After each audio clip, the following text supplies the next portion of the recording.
DAB digital radio and 1089 and 1053 AM. TalkSport. 23 minutes to 10 o'clock. We'll take a call. We'll go to Norwood in just a moment. Crystal Palace area, of course. Interesting to hear Bobby there. I think Bobby's now getting a bit concerned, but hold on a minute. This is going to set us back a long way. He mentioned names that are involved in the PFA. And you can't wave a magic wand, Ronnie. You know what I mean? He made some good points. The everything did drag on. John Terry thing dragged on, definitely. But at the same time, to start another union up and come away from the PFA, I think that's just asking for trouble. Just make the PFA stronger and have more people on there if need to be. A breakaway group, I think, could be detrimental to this on. I really do. And like I say, I'm not saying there's going to be more trouble ahead, but I think there is. I really do. I fear for it. It could go this way. Yeah. Let me go down to Norwood. And Tyrone is a Palace fan. Tyrone, good morning. Morning, Tyrone. Good morning, Alan. Good morning, Ronnie. How are you both? Yeah, good, mate. Good. Okay. What I want to actually say is I do agree with what you've said, and I think I echo the sentiments of people like John and Bobby Barnes. Is that to break away is going to cause problems. It's going to be seen as a dividing policy. It's going to be seen as an us and them attitude.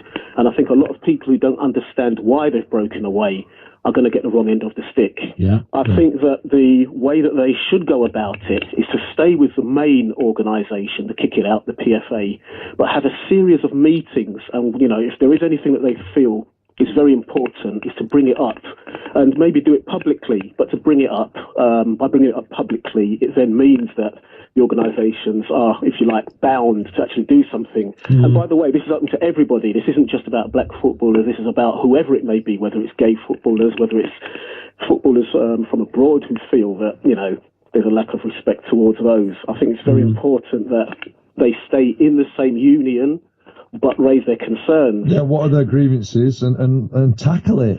Tyrone, UEFA, right? And Serbia was disgusting.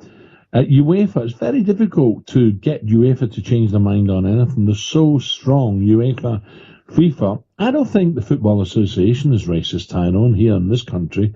I really don't. I think... I'm glad that you brought up the thing about UEFA and Serbia. That was the point I was going to raise. What you'll find is that we're now really disgusted with what happened in Serbia, and we're upset with the UEFA for the fact that things like this have happened, and they've done nothing about it in the past, despite us reporting it to them. The problem that a lot of black footballers feel is that that's exactly what the FA have done here. There's been incidents and things like that in the past, and in the present, if you like, that the FA have, if you like, skirted round, swept under the carpet, haven't done as much as one would expect.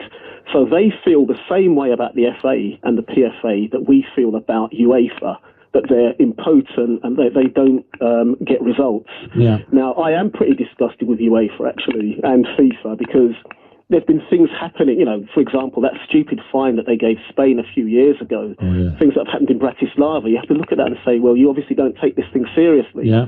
And I think this is what the footballers feel about the FA, but they're going about it in the wrong way. I don't think that to go down a segregation route is going to it's going to magnify the problem. It's also going to bring out, Tyrone, some of the bigots either side. Right. That's exactly it. And they'll suddenly have their voice again, saying, "Well, I'm not putting up with this, and we're not having this," and that's my worry. This is going to escalate. I don't know how we nip it in the bud, mate. Well, there's one other point that I want to make about that, and that is that, sometimes I hear people say the sticks and stones thing, Yeah. I think what people need to realise as well is that it isn't necessarily about the name calling. The reason why this is such a problem to black players is that, as we've seen with the Serbian situation, but it happens here, is that racism is something that affects people in their daily lives. What we saw in that football stadium in Serbia happens to people in the streets, looking for work, education. These are things that happen throughout their lives. Now, what we can do is we can stop it from happening in the workplace. And for some people, the workplace is a football stadium. We can't necessarily change a person's mind, but what we can do is change their code of conduct. So when the point of, or the view of it's merely name calling comes up, it's the wider picture, because if somebody uses terminology... because I'm a Glasgow boy and I know from my older brother and my dad. Yeah. Absolutely. The problem is, Tyrone, It's proving these things and changing people's mind. You know, when you go for a job, for instance, there might be 2 black guys and 5 white guys, and the white guys get the 2 jobs. But, you know, for me, and any fair-minded person would say, well, the guy who's qualified best for the job should get the job. I totally and agree. we know that life is not fair, and it's wrong. It's wrong, Tyrone. Life isn't fair. It's totally wrong. And I think, you know, that's right. Life is totally unfair. And I think the only thing that we can do is to have, if you like, a policy, certainly in football, whereby we're not necessarily saying that a person may or may not be racist. What we're basically saying is, please do not use certain terminology, otherwise it comes into question. For example, if I hit a man in his mouth, the police have to deal with what I've done. I can't turn around and say, well, I'm actually not a violent person, because they'll say, well, hang on a minute, you say you're not a violent person, but you've just hit this man in his mouth. We have to deal with that. And so it's the same thing with the terminology. If you're going to use a racist phrase, whether you are or not, we can't prove that. The only thing we can do is say, you've used these words, which are very offensive, and unfortunately for you, you have to be punished on that. If it came out in the spur of the moment, it's a bit like me hitting somebody in the mouth. That might have been a spur of the moment action in a car rage or something like that. The police can't say, you know, I can't say to the police, I don't normally do this, so please let me off. Well, we have to deal with what he's done. I understand what you're saying. I understand what you're saying, Taron. Thanks for that. Okay, 08717223344.